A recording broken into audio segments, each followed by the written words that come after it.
Young but wild.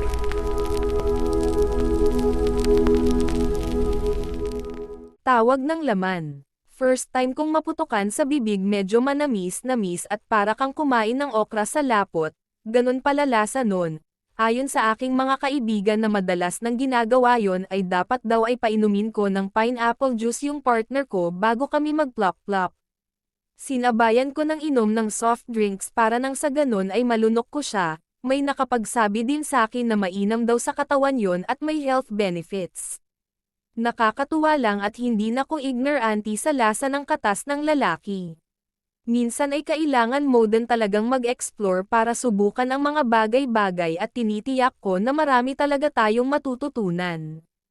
Ako kasi yung tipo ng babae na mahilig sumubok ng mga bagay na hindi ko pa nasusubukan, gaya na lamang ng mapasukan sa kabilang butas. Isa rin siyang pulis na hindi kalakihan ang kargada kaya napapayag niya akong pasukan yung kabilang butas. Curious din kasi ako kung ano ang pakiramdam ng ipinapasok doon. Ang sabi ng aking mga nakakwentuhan kong nakasubok doon ay sa una ay akala mo da tumae ka ng tibi na ayaw lumabas, pero kapag madalas na ay sumasap na sa pakiramdam, parang pinapasukan kay din sa tunay na butas.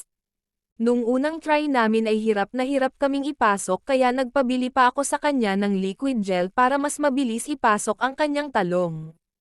Ewan ko ba naman sa polis na ito at gustong-gusto niyang ipasok sa kanila, malapad naman yung tilapia ko, hehehehe. Pero gusto ko din naman at naghihintay lang din talaga ako na may magsasabi sa akin na lalaki.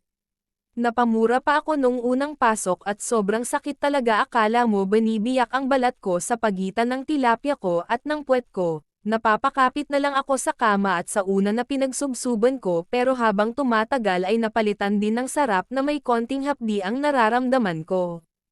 Kaya ang sabi ko sa kanya na ituloy-tuloy niya lang ang pagkintod. Masakit na masarap ang pakiramdam, para akong na-virgin ng 3 beses, pero worth it naman kasi talagang gusto ko din siyang ma-experience.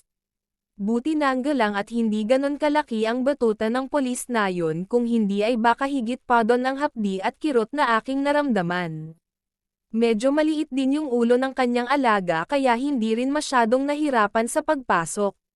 Buti na lang at hindi yung unang polis ang humiling sa akin ng ganon, kung hindi ay baka nasira ang buhay ko, ha. Hindi niya ipinutok sa butas na yun, talagang gusto niya lang din daw na masubukan, kaya nung malapit na siyang labasan ng gata ay hinugot niya at hinugasan sa CR. Nung kanya itong masabon at mahugasan ng mabuti ay pinasok niya naman sa aking tilapia na nainggit at hindi siya kaagad mapasukan.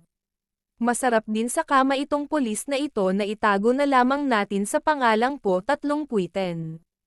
Ang nagustuhan ko sa kanya ay ang kanyang pagka-wild pagdating sa kama. Siya yung nagdadala sa akin at ito ang isa sa pinakagusto ko sa lalaki, yung tipong napapasunod ka sa kanyang gusto at naisip na gawin. Yung tipo na masa-shock ka na lang na pwede palang gawin yung mga posisyon na noon ko lang din nagawa, gaya ng nakatayo kaming dalawa habang nakasampa ang aking isang paa sa kanyang balikat habang nilalabas-pasok niya ang kanyang batute sa aking tilapia. Hindi ko lang alam kung anong tawag sa posisyon na yun, pero na-enjoy ko talaga siya at pasok na pasok sa aking kuweba, at lalo pang naglawa nung kinakagat-kagat niya ang aking pases na dalawa. Masarap din siyang humalik, kaya lang ay amoy biha ang kanyang bibig kaya hindi ko masyadong na-enjoy.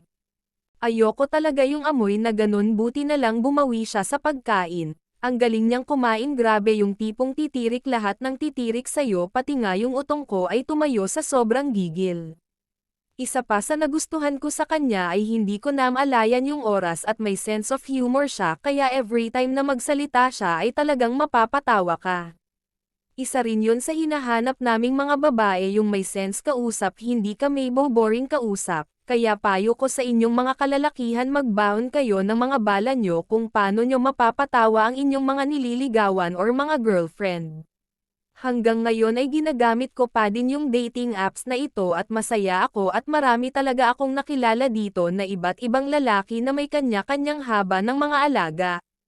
Pwede nyo rin subukan mga girls, lalo na sa mga katulad kong babae na single, kaya pwedeng pumatol kahit kanino, walang magagalit na partner ko, kaya lang yung talagang love ay wala pa. Hanggang dito na lamang po ang aking kwento, Papa B. Sana ay napainit ko ang inyong mga katawang lupa. God bless and more upload videos to come.